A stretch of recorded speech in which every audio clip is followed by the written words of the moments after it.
The metallic sound of a shotgun shell racking into a chamber cut through the Louisiana night. Then another, and another. 4 black men stood in full view of the police, deliberately loading their weapons as teenage protesters faced down fire hoses aimed at their faces. The officers froze. They'd used these tactics in Birmingham, Montgomery, Selma. Dogs, hoses, batons. It always worked. But nobody had ever pointed guns back at them before. The police ordered the fire truck to withdraw. July 8th, 1965. Bogalusa, Louisiana. A white mob surrounded peaceful civil rights marchers outside City Hall, hurling rocks, closing in for the attack that would send them running like they always did. Then 3 shots cracked across the crowd. A white man dropped, hit in the chest. The mob scattered in seconds, and for the first time in the history of the American civil rights movement, a black man had shot a white man in self-defense during a demonstration and lived to tell about it. His name was Henry Austin. He was 21 years old, and he was a deacon for defense and justice. This is the story that history tried to forget. The story of Black World War II and Korean War veterans who came home from fighting for freedom abroad and decided to fight for it at home. Not with sit-ins, not with marches, not by turning the other cheek. With loaded M1 rifles, military discipline, and a simple promise. If you come to kill us, we will kill you first. When the Ku Klux Klan came riding through black neighborhoods at midnight, these men were waiting in the darkness. When white mobs attacked civil rights workers, these men formed armed perimeters. When Martin Luther King Jr. preached non-violence, these men said, "God bless you, but we'll be over here with the shotguns." And in 4 short years, they did something no one thought possible. They made the Klan afraid. The northern Louisiana mill town of Jonesboro seemed like an unlikely birthplace for armed resistance. Population 5,000, half black, half white, entirely segregated. The paper mill paid the wages. Jim Crow wrote the rules, and by 1964, those rules were being challenged by the Congress of Racial Equality, known as CORE. CORE had established a freedom house in Jonesboro that spring, bringing in young activists, many of them white, to help register black voters. Their presence enraged white Jonesboro. To the local Klan, these outside agitators represented everything they feared about the changing South. So in July 1964, the Klan decided to make an example of them. 5 black churches burned. The Masonic Hall burned. A Baptist center burned. All in the space of a few weeks. The Freedom House itself came under repeated attack. Shots fired through windows at night. Rocks through windshields during the day. The pattern was familiar throughout the South. Terror without consequence. Violence without arrest. But Jonesboro had something most rural southern towns didn't have. It had a significant population of black men who'd fought in World War II and Korea. Men who knew how to handle weapons. Men who'd faced enemy fire on 2 continents. Men who'd been promised that their service to their country would mean something when they came home. They'd been lied to. Ernest Thomas had been born in Jonesboro on November 20th, 1935. He'd grown up fighting white boys for access to swimming holes, learning early that rights went to those who fought for them, not to those who asked politely. After military service, he'd returned home believing that political change had to be secured by force, not moral appeal. The Klan's July rampage proved him right. Frederick Douglass Kirkpatrick had been named after the great abolitionist. Born in 1933 in Haynesville, Louisiana, he'd excelled at Grambling, earning a degree in biology while playing football. His imposing physical presence made him hard to ignore. His education made him hard to dismiss, and his position as gym teacher at the segregated black high school gave him access to the community's young men. Before the convoy, 2 separate groups had already formed to protect corps workers. Thomas led one group of sentries who guarded the Freedom House at night. Kirkpatrick organized another that monitored police arrests and worked to keep the community safe. Both groups were informal, unorganized, reactive. The July Klan convoy changed everything. Thomas and Kirkpatrick met with about 20 other men in November 1964. Most were veterans. All were tired. Tired of watching their churches burn. Tired of watching their children terrorized. Tired of being told to wait, to be patient, to let the system work. The system was working, just not for them. They called themselves the Deacons for Defense and Justice. The name was strategic. Deacon implied respectability, religious values, community service. It made them sound like a church group, which is exactly what they wanted white folks to think. What they actually were was a disciplined armed self-defense organization with clear rules. Never fire first. Always fire back. Protect civil rights workers, their families, and the black community. Use military tactics, military discipline, military precision. The Deacons established membership criteria that would have made the army proud. Men only, over 21, American citizens, married men with military service preferred, registered voters, no hotheads. Anyone with a reputation for starting trouble was rejected. This wasn't about revenge. It was about protection. They organized CB radio networks and walkie-talkies for communication. They ran nighttime patrols through black neighborhoods in cars. They stationed armed guards outside the Freedom House, and they made sure everyone, black and white, knew they were there. In early 1965, black students in Jonesboro picketed the local high school, demanding integration. Hostile police arrived with fire trucks, preparing to turn hoses on the teenagers. It was Bull Connor's playbook, proven effective in Birmingham. Then a car pulled up carrying 4 Deacons. In full view of the police, these men calmly loaded their shotguns. The metallic sound of shells racking into chambers carried across the street. The police looked at the shotguns. They looked at the men holding them, men who clearly knew how to use them, and they ordered the fire truck to withdraw. It was the first time in the 20th century that an armed black organization had successfully used weapons to defend a lawful protest against an attack by law enforcement. The students continued their protest, unmolested. Word spread about the men with guns, about the Klan backing down, about a new kind of resistance. Then Corps workers in Jonesboro shared something remarkable. After the successful library integration, the Ku Klux Klan burned crosses in response, as they always did. But the Deacons wrote leaflets threatening to kill anyone who burned another cross. They had black housekeepers distribute these leaflets directly into white homes. The cross burnings stopped. In February 1965, Kirkpatrick and Thomas received an urgent message from Bogalusa, Louisiana, 300 miles to the southeast. Black activists there were under siege. They needed help. February 21st, 1965, the day Malcolm X was shot in New York, Kirkpatrick, Thomas, and a Corps field secretary traveled to Bogalusa to organize the Second Deacons chapter. If Jonesboro had been difficult, Bogalusa was a nightmare. The city of 22,000 was a company town, dominated by Crown Zellerbach, a massive paper mill operation. Roughly 40% of residents worked for the company. 70% of the city's taxes came from Crown Zellerbach employees, and approximately 100 of those employees were Ku Klux Klan members. The mill embodied segregation. Black workers couldn't eat with whites, couldn't sit in the same break rooms, couldn't use the same restrooms, couldn't hold supervisory positions no matter how qualified. They did the hardest, dirtiest, most dangerous work for the lowest wages. When they complained, they got fired.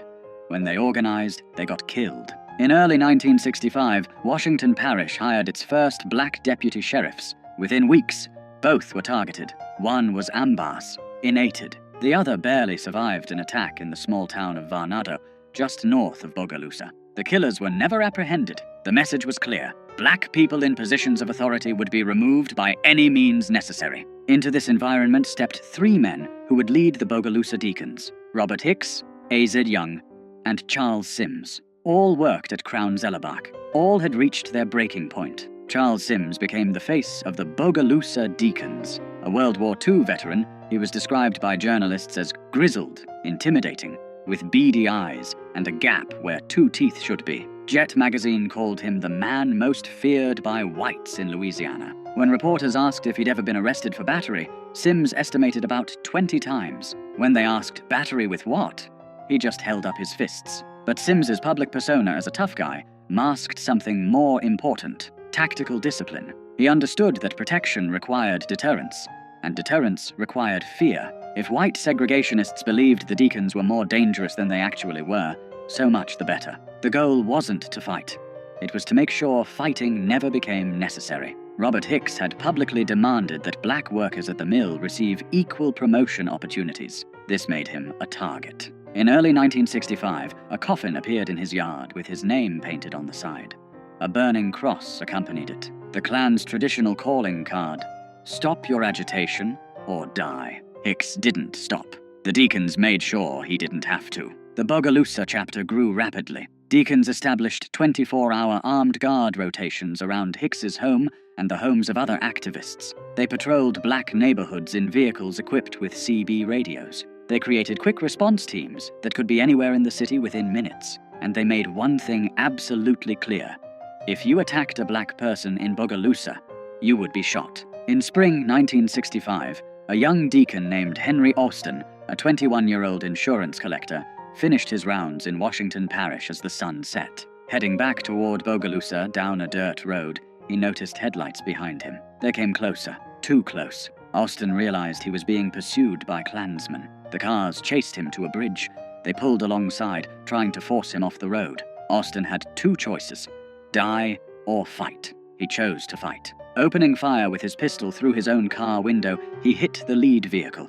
It swerved, missed the bridge, and ran into the water. Austin escaped. The next day, shaken but alive, he went to see Charles Sims and formally joined the Deacons. Within months, Austin would do something unprecedented in the civil rights movement. The Congress of Racial Equality continued its work in Bogalusa throughout the spring and summer of 1965, testing the new Civil Rights Act by attempting to integrate public facilities. The Klan response was immediate and violent. White mobs threw rocks at peaceful marchers. Police stood by and watched. Sometimes they joined in. On July 8, 1965, hundreds of white opponents gathered outside Bogalusa City Hall to confront civil rights marchers. The crowd grew hostile, surrounding the protesters, throwing objects. Violence seemed inevitable. Henry Austin, now a deacon, was there providing security. A white man named Alton Crow confronted the crowd of black demonstrators, advancing aggressively. Austin drew his pistol and fired 3 times,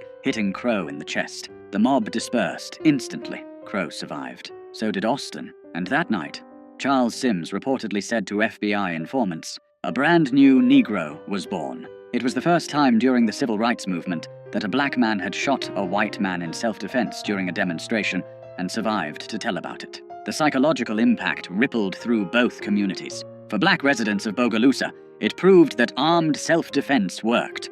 For white segregationists, it proved the rules had changed. Corps leader James Farmer needed to come to Bogalusa to speak at the funeral of one of the assassinated black deputies. Police warned him the Klan was planning to shoot him. Farmer, one of the principal architects of non-violent civil rights protest, called the Deacons. 4 armed deacons met Farmer at the New Orleans airport. They drove him 65 miles to Bogalusa in a convoy, weapons visible, radios coordinating. They provided security at the funeral, where approximately 50 deacons attended. No one was attacked. Farmer survived, and afterward, he told the press something that shocked civil rights leaders across the country. CORE is non-violent, but we have no right to tell black people in Bogalusa or anywhere else that they do not have the right to defend their homes. Even Martin Luther King Jr.'s Southern Christian Leadership Conference employed armed guards, though they rarely discussed it publicly. King himself, during the early days of the Montgomery bus boycott, had kept guns in his home. The difference was visibility. The deacons didn't hide their weapons. They displayed them openly, deliberately, strategically. On a July night in 1965, a cavalcade of 25 Klan cars drove through a black neighborhood in Bogalusa, hurling insults, randomly firing into houses. The Klan had done this hundreds of times before, in dozens of towns, always with the same result: terror without resistance. This time, the neighborhood fired back. Dozens of rifles and pistols opened up on the convoy. Klansmen, shocked to be under attack, sped away in panic. Some vehicles running into ditches in their haste to escape. They never came back. One deacon leader remembered, they finally found out that we really are men, and that we would do what we said, and we meant what we said. The escalating violence forced the federal government's hand. The Department of Justice, which had been reluctant to challenge local police departments that collaborated with the Klan, finally acted. In July 1965, using Reconstruction-era laws, federal authorities ordered local police to protect civil rights workers. FBI agents flooded the region. Federal prosecutors began building cases against Klan members. By the end of 1965, the Louisiana Klan had been devastated. Membership collapsed. Cross burnings nearly ceased. Night riding stopped. Federal surveillance and prosecution, combined with armed black resistance, had accomplished what decades of non-violent protest alone could not. The Deacons expanded rapidly. On March 8, 1965, They formally incorporated as a Louisiana non-profit organization with an explicit mission: the defense of civil rights, property rights, and personal rights. By mid-1965, chapters existed across Louisiana, Mississippi, Alabama, and even in Chicago. At their peak, the Deacons had approximately 21 chapters and 46 affiliates. They provided security for major civil rights events. In 1966, when James Meredith, the first black student at the University of Mississippi, was shot during his March Against Fear, the Deacons joined the continuation march from Memphis to Jackson, providing armed escorts. At night campsites, Deacons stood guard. Martin Luther King Jr., despite his philosophical opposition to armed resistance, accepted their protection during parts of the march. He understood that in rural Mississippi, non-violence alone could get you killed. Charles Sims articulated the Deacons' philosophy in an August 1965 interview. The reason why we had to organize the Deacons in the city of Bogalusa was the black people and civil rights workers didn't have no adequate police protection. When the white power structure found out that they had men, black men that had made up their minds to stand up for their people and to die if necessary for their people, they started acting a little different. Asked about the Second Amendment, Sims was direct. "I think a person should have the right to carry a weapon in self-defense. We found out in Bogalusa that the Louisiana state law that says a man can carry a weapon in his car as long as it's not concealed meant for the white man. It didn't mean for the colored." The Deacons operated under strict rules of engagement. They pledged their lives for the defense of justice and their community, but only in defensive situations. Charles Sims repeatedly emphasized this to members and media. "We will never go on the offense. But if the Klan or anybody else comes in here to hit us, I guarantee they will get hit back." This discipline separated them from vigilantes. They weren't seeking revenge or starting fights. They were establishing boundaries and enforcing them. The fact that those boundaries were backed by men with combat experience and loaded weapons made them real in a way that court orders and federal laws were not. The Federal Bureau of Investigation took notice. By mid-1965, the FBI had opened an investigation into the Deacons, classifying them as a potential black extremist organization. Bureau Director J. Edgar Hoover ordered intensive surveillance, fearing the group would spark a race war. FBI agents infiltrated chapters, recruited informants, tracked weapons purchases, and monitored communications. They documented everything: membership lists, training procedures, weapon types, patrol routes. The investigation files would eventually total over 600 pages. But the FBI found something unexpected. The Deacons' presence actually reduced violence. Areas with active Deacons chapters saw fewer Klan attacks, fewer shootings, fewer nighttime raids. Armed deterrence worked. The Deacons' effectiveness in Bogalusa had additional consequences. Robert Hicks, the activist whose home had been threatened with the coffin, turned to the court system in late 1965 to challenge workplace discrimination at Crown Zellerbach. His lawsuit, backed by federal civil rights enforcement and protected by the Deacons, opened previously closed job opportunities and promotions for black workers at the mill. The combination of federal legal action, armed self-defense, and organized protest proved more effective than any single approach alone. Black voter registration in the region increased dramatically. By the late 1960s, black residents were serving in law enforcement positions throughout rural Louisiana, something unthinkable just years earlier. But success brought complications. The Black Power movement, emerging in 1966 with Stokely Carmichael's famous call in Mississippi, attracted national attention. The Black Panther Party, founded that same year in Oakland, California, adopted some of the Deacons' tactics but added revolutionary rhetoric that the Deacons had always avoided. Charles Sims rejected black power as a concept. "I don't want to live under black power," he said. "I don't want to live under white power. I want equal power, and that's what I push."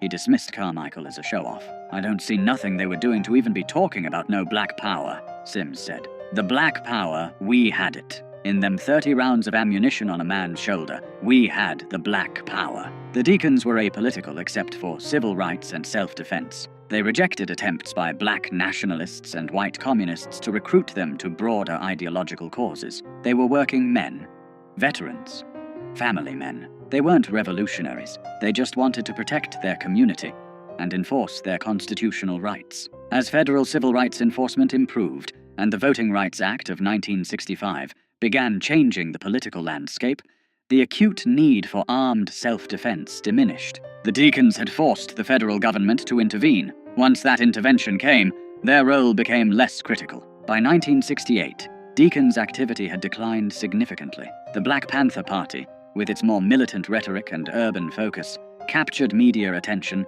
and overshadowed the rural, working-class, defensive approach of the deacons. The FBI, concerned about urban riots and revolutionary movements, shifted its surveillance away from the deacons toward these newer organizations. The deacons never completely disbanded, but they faded from public view. Their story was largely forgotten, overshadowed by the more visible narrative of non-violent resistance led by Martin Luther King Jr. History books mentioned them briefly, if at all. The civil rights movement, as taught in schools, emphasized peaceful protests and moral suasion, not armed veterans establishing defensive perimeters. Frederick Douglass Kirkpatrick moved to New York, became a minister, and dedicated himself to teaching black history through music. He recorded several albums with Smithsonian folkways, including songs honoring civil rights leaders and the deacons themselves. He died in 1986. Charles Sims remained in Bogalusa, continuing to advocate for equal rights through legal means.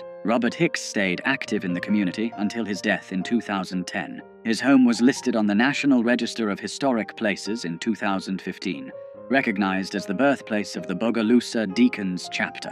Plans for a civil rights museum at the site continue. Ernest Thomas's later life remains less documented, but his role as co-founder ensured his place in the hidden history of armed resistance during the civil rights movement. In 2003, Showtime produced a television movie, Deacons for Defense, directed by Bill Duke and starring Forrest Whitaker and Ossie Davis. It brought the story to a new generation, though like all dramatizations, it simplified complex events. The Deacons' legacy raises uncomfortable questions about the civil rights movement's dominant narrative. For decades, the movement has been presented as a story of non-violent moral triumph over violent oppression. Martin Luther King Jr.'s philosophy of redemptive suffering through non-violence is taught as the strategy that won. But the deacons tell a different story. They suggest that non-violent protest succeeded in part because it was backed by the implicit threat of armed resistance. They demonstrate that federal intervention often came not from moral appeals alone, but from the specter of armed conflict that the government wanted to prevent. They prove that working-class black veterans, not just college-educated leaders, played crucial roles in securing civil rights. Most significantly, they show that black people throughout the South had always defended themselves when possible, had always fought back when necessary. The deacons didn't invent armed resistance. They organized it, publicized it, and made it a visible part of the civil rights struggle. Lance Hill, a historian who wrote the definitive book on the deacons, noted something remarkable. The deacons' local campaigns frequently resulted in substantial victories that self-sustaining organizations, producing real power that survived after national civil rights groups departed. In Jonesboro, the deacons compelled Louisiana Governor John McKeithen to intervene in the city's civil rights crisis, the first time a Deep South governor capitulated to the civil rights movement. In Bogalusa, they forced federal intervention that broke the Klan's power. These weren't symbolic victories.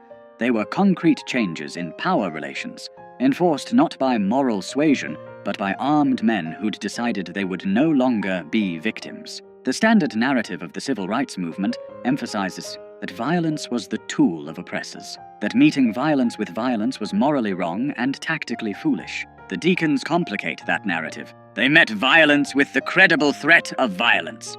And it worked. This doesn't diminish the importance of non-violent protest. Sit-ins, freedom rides, marches.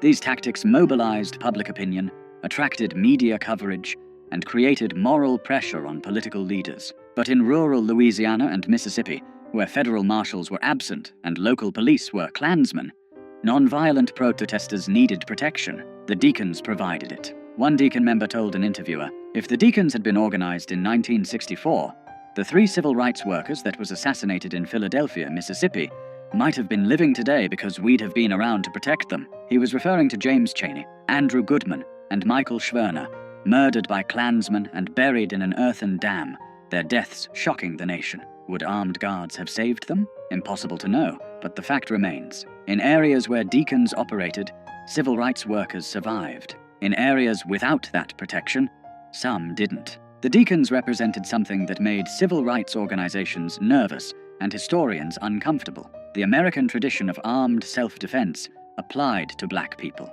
The Second Amendment, that constitutional right white Americans had always claimed, exercised by black veterans who'd earned it in combat. When Charles Sims said, "Let's back up the Constitution of the United States and say we can bear arms," he was claiming a right that had been systematically denied to black Americans since slavery. Armed black people threatened the entire structure of white supremacy, which depended on the threat of violence going only one direction. The Deacons reversed that equation. They made violence bidirectional. They made the Klan afraid. And that fear, combined with federal action and non-violent protest, helped break Jim Crow's back in Louisiana. On July 8, 1965, when Henry Austin fired those 3 shots into Alton Crow's chest, he didn't just save himself and the protesters around him. He fired a shot heard across the South.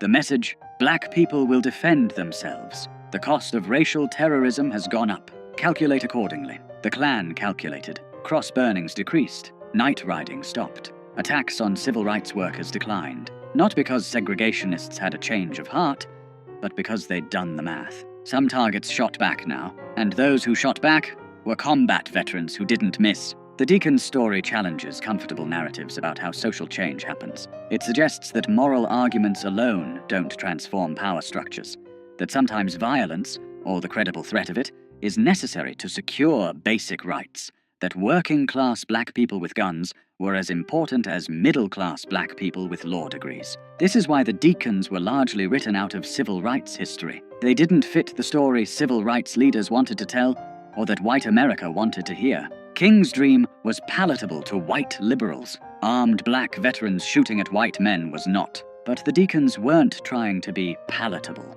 They were trying to survive. They were trying to protect their families, their neighbors, their communities. They were using skills learned in the service of their country to defend rights supposedly guaranteed by that country's constitution. Frederick Douglass Kirkpatrick, Charles Sims, Ernest Thomas, Robert Hicks, Henry Austin, and the hundreds of men who joined them weren't heroes in the traditional civil rights narrative. They were heroes in a different kind of story. A story about men who came home from war expecting to be treated as citizens, and finding that expectation betrayed, used their military training to demand what had been promised. They didn't defeat the Klan through moral superiority.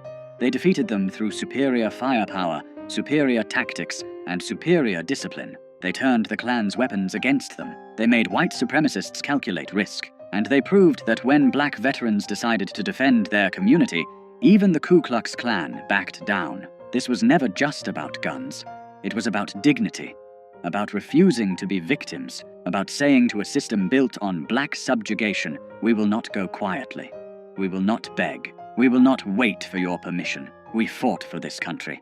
We are citizens, and we will defend ourselves." Charles Sims, grizzled and gap-toothed, standing in Bogalusa with a rifle across his lap, represented something white supremacy couldn't survive. A black man who refused to be afraid. Multiply that man by hundreds, arm them with military training and modern weapons, organize them with military discipline, and you have what the Deacons for Defense and Justice actually were. Not a revolutionary army, not black nationalists, just American veterans exercising their constitutional rights. When the shooting finally stopped, when the Klan retreated, when federal law enforcement finally arrived to do its job, the Deacons had accomplished something historians still struggle to fully acknowledge. They had protected their community through armed resistance, forced government intervention through the threat of escalating violence, and proved that sometimes the only effective response to terror is the credible promise of retaliation. In Jonesboro, Louisiana, in November 1964, when Ernest Thomas and Frederick Douglass Kirkpatrick called that first meeting of combat veterans, they weren't starting a revolution. They were finishing one. The revolution begun by black soldiers who fought in 2 world wars, came home to Jim Crow, and decided they'd fought their last war for other people's freedom. This time, they'd fight for their own. The Deacons for Defense and Justice existed for less than 4 years as an active organization. But in that time, they changed the calculation of racial violence in the Deep South. They proved that black communities could defend themselves. They forced the federal government to intervene. And they demonstrated that the Second Amendment applied to black veterans too. whether white supremacists liked it or not. When history remembers the civil rights movement, it remembers the marches, the sit-ins, the speeches, the songs. It should also remember the sound of shotguns racking rounds into chambers, the sight of combat veterans standing guard, and the moment the Ku Klux Klan realized that this time, someone would shoot back.